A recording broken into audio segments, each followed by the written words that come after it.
Hey everybody, it's Chevy, Nobody Else's Auto. We got some more cool new inventory to check out tonight. But first, click that subscribe button and stay tuned because we have had a ton of super cool stuff hitting the ground. You don't want to miss any of this stuff.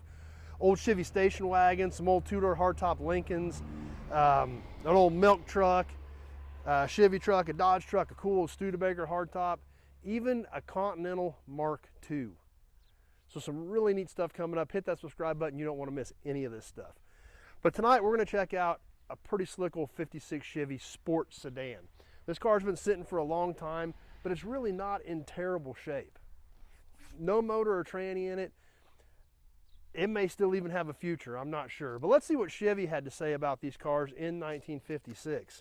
We've got two brochures here. These are originals. This is the smaller one, and when you flip it open, the first thing you saw was the all-new Bel Air four-door Sport Sedan. Personally, I've always loved the four-door hardtops, and it also shows you the 210 four-door hardtop here as well. I've always been a fan of the four-door hardtop body style. They were always unique. They were always really sharp. You roll the windows down, you've got a clean roof line. This was the first year it was available from Chevrolet. Chevrolet and Pontiac both got it in '56. So this was kind of a big deal. So when you flipped open the small brochure, that was the first thing they were showing you. And this is kind of a nice little brochure if you're a 56 Chevy fan, the way this folds out and shows you the different models that were available. Even the Nomad.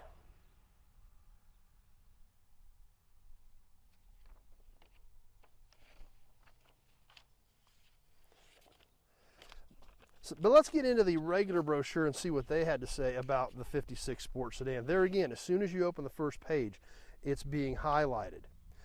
Starring the most glamorous four-door sports sedans in any price class, not one but two, available in both the Bel Air and the 210. Now I've actually got a 210 four-door hardtop here as well. It's rough, it's just a parts car, it's out back.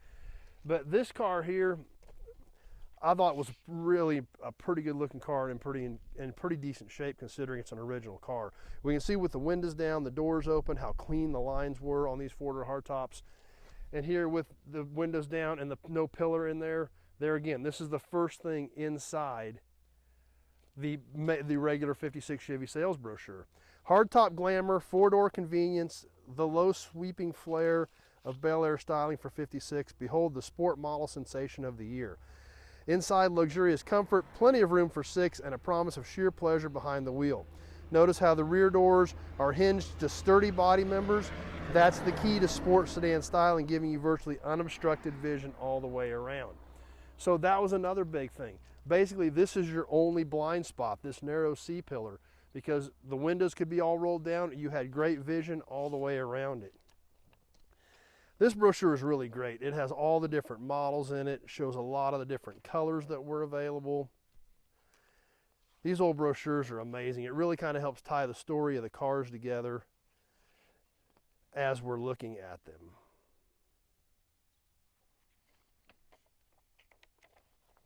The station wagons, of course the Nomad, options, engines, the V8 or the 6, both available in 56. 56 still a 265, held over from 55.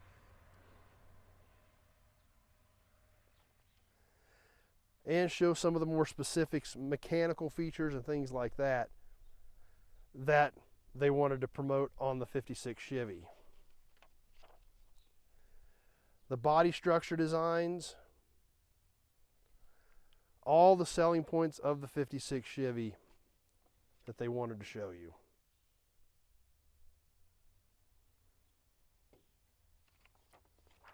So really cool pieces. Really enjoy adding these to the features of the videos to give us a better idea of what was going on in that time period. This is what was happening in 56 when this car was sold. Now this particular car here, recently found it, came out of an estate with several other vehicles, and really kind of looks like a car they just parked. There's no engine in it. I don't know if they were going to pull the engine and do an engine swap. I don't know what the goal was for it, but there's no motor or transmission in it at this point. But otherwise, this thing looks very, very original. It appears to be all original paint, trim, Even the original hubcaps, I found them in a garage on the property. They weren't on the car when I found the car, but I found them in a garage on the property. So it's kind of cool that other than the fact that the engine and transmission are gone, this car's still pretty much here and intact. Now we're missing the front bumper. That's the only major thing I can see missing from the exterior. The front end, it was loose. I don't know if they took it apart when they were getting ready to do the engine swap or what, and the front bumper got lost, but it wasn't there when I found the car. The car overall structurally is pretty good. Obviously the front fenders are rusted out, which is pretty typical of this style. Let's take a peek under the hood while we are here, even though there's no engine or transmission in it. We can see the rest of it's still here structure-wise. Core support, inner fenders, all this other stuff is still here. We do still have our trim tag up on the firewall, which always tells us some interesting information, colors and things like that. And everything under here does look good and straight. It doesn't look like it's ever been piled up or wrecked. There again, it looks like a highly original car to me.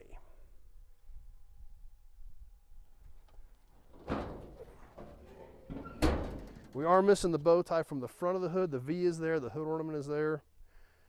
Grill and everything really doesn't look bad. Park light housings are rough, but there again, it's not, I don't think this car was ever hit or wadded up. Literally, I'm wondering if they were just gonna do an engine swap on it, and that's as far as it got. So we'll come over here along the side of the car. We'll take a peek inside of the car. Inside, it's all pretty much still here and intact. It does have these cool door handle guards on it. And inside, we can look and see the floors are there, still intact, still look pretty decent. Dash is all still in it.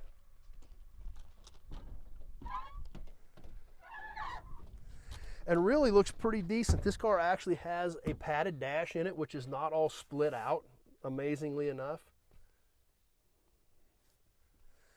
Did have the factory radio, factory clock. But other than that, you know, pretty basic. Doesn't have a lot of other options in it, but it's here, it's intact. You can even see the trim looks good. The padded dash looks good.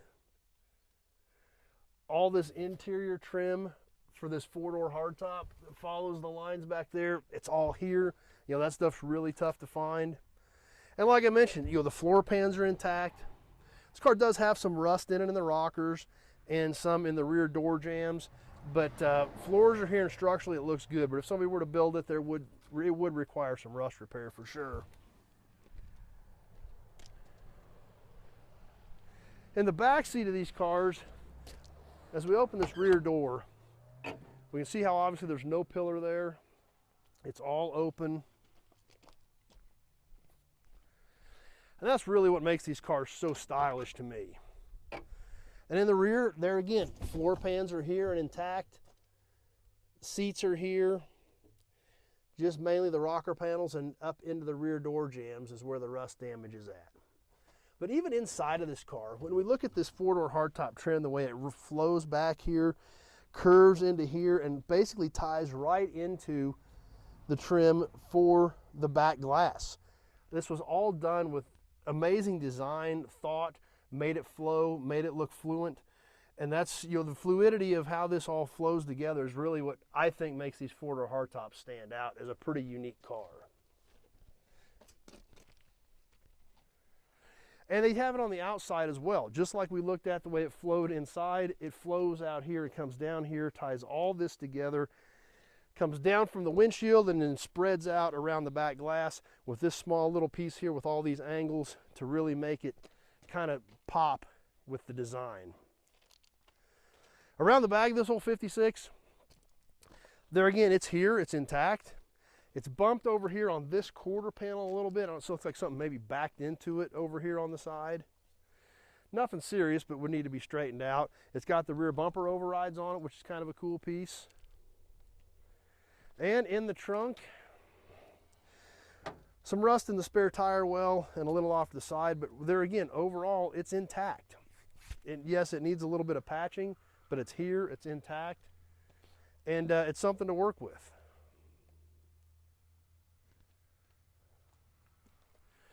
So pretty unique old car. I was kind of excited to find it, you know, mainly because it was a four-door hardtop, and I just like four-door hardtops.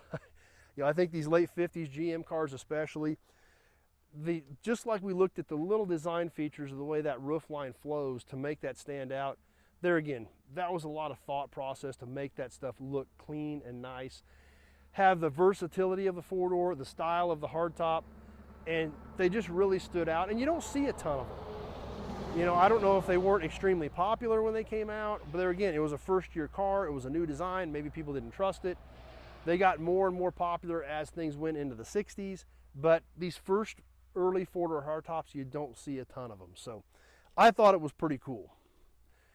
Over here on the driver's side, we haven't taken any time over here yet and kind of checked it out. But there again, we can get a little better look of the dash cluster and everything from this side. And one of the big things, this car, you know, for the most part, other than a few missing bits and pieces, it's here and it's intact. Doors still close good.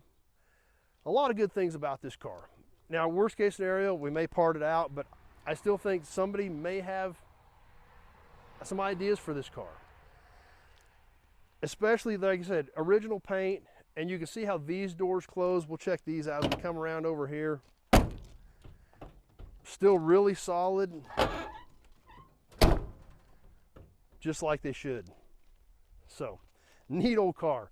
Really excited about it. Like I said, I just get excited about four-door hardtops anyway. Being a Bel Air, it's the upper trim level. You don't see them a lot, and I think it's a great car. So anyway, hope you guys enjoyed it. If you got any questions, just give me a call, 620-786-4428 on this particular 56 or any of the other couple thousand cars and trucks we've got here on the ground at Nobody Else's Auto. We got a lot of stuff here, so giving me a quick phone call is the only way to do it. Texts, emails, messaging, none of that works. I've got too much inventory here. There's too many variables in these old cars. This is a perfect example. 56 four-door hardtop, 210, one in Bel Air. A lot of differences in them, a lot of similarities in them. So things like that. So a quick phone call is the best way to handle all that.